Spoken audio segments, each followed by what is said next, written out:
Hi, I'm Jaqueline P'ng and this is the evening highlights.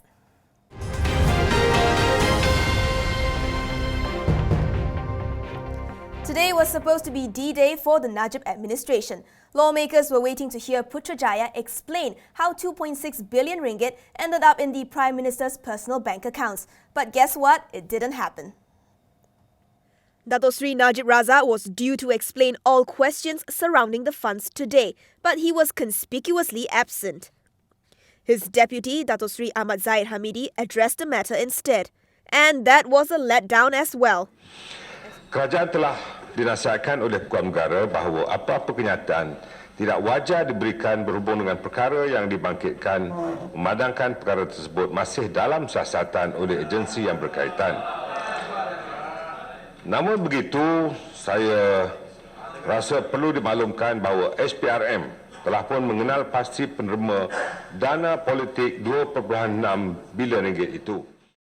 He said he could not elaborate further as it would prejudice ongoing investigations. Veteran politician Dato Sri Azalina Othman also backed Najib. And the government's been advised by the Attorney General that matters pertaining to the investigation cannot be discussed because it will be sub judice. The best way to address it is to issue it as a ministerial statement, which is allowed by the standing order. The MACC is currently probing the issue. According to the Wall Street Journal, the funds had been funneled from firms linked to 1MDB. Najib has not denied receiving the money. He said he had not taken public funds for personal gains. The MACC later declared that the money was from a political donor. It did not disclose their identities. Still on PM Najib, our colleague at the Malaysian Insider confirmed that the MACC met with the Prime Minister's office today. This was to fix a date to record his statements on former 1MDB subsidiary SRC International and the 2.6 billion ringgit question mark. Quoting sources, our sister site had reported earlier today that MACC officers were expected to record Najib's statement either at his office in Parliament or at his residence. The anti-graft agency's attempt to speak to the PM failed owing to his busy schedule. SRC was a subsidiary of 1MDB until it was placed directly under the Finance Ministry in 2012. Last month, Attorney General Tan Sri Muhammad Apandi Ali told the Malaysian Insider that he gave the MACC until the end of this year to record Najib's statement. The DAP is accusing rail operator Express Rail Link or ERL of profiteering after it announced a major fare hike. MP for Tanjong Ng Wei Ike says this warrants a probe by the Domestic Trade, Cooperatives and Consumerism Ministry. 2 days ago, ERL announced it was hiking fares for KLIA Express and transit services by up to 57%.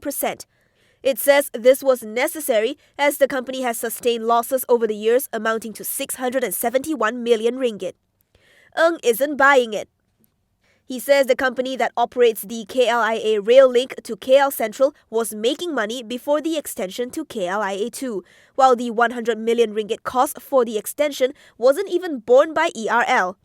Dengan lanjutan extension dibina ke KLIA 2, pastinya penumpang akan bertambah. Pastinya pendapatan syarikat ini akan bertambah.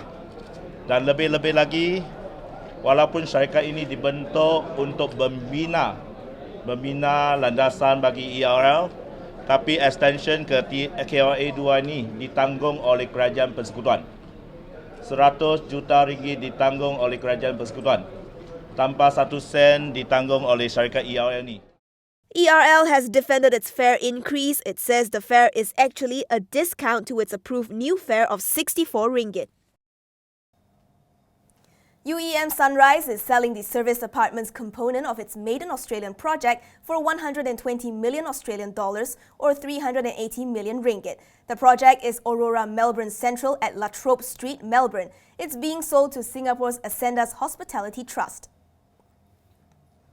Aurora Melbourne Central is a freehold 92-story development. It comprises 252 units of apartments which are equipped with common facilities and a restaurant. In addition to these apartments, the project includes 941 residential apartments, retail space and strata offices. The entire project carries a GDV of 770 million Australian dollars or 2.16 billion ringgit.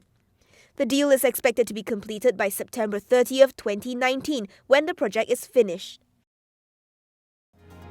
And that wraps up the evening highlights. I'm Jaqueline P'ng. Thank you for watching.